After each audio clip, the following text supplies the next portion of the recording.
Let's have a look at the input and output. It does have one USB 4 port here and another USB port, a HDMI, obviously Oculink port there. On this side, 2 USB-As. On this side, full-size SD and microSD as well. And on the back here, a second SSD port for a tiny little 2230 M2 slot. So that's what I'm looking forward to, because for video editing, ultra-fast drives and ultra-fast RAM is going to be really quite good. It does say the handheld kind of version here. There's an option for a 4G antenna, which I probably will get.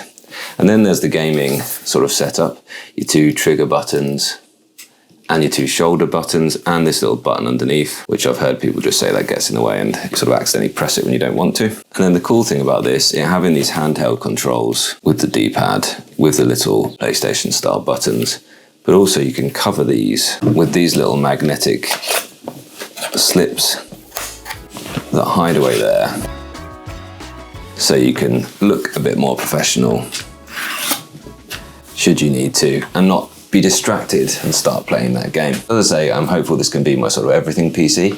Have a bit of a dock setup, maybe with an e-ink screen on my second desk, and carry it everywhere and just continue working in those smaller places.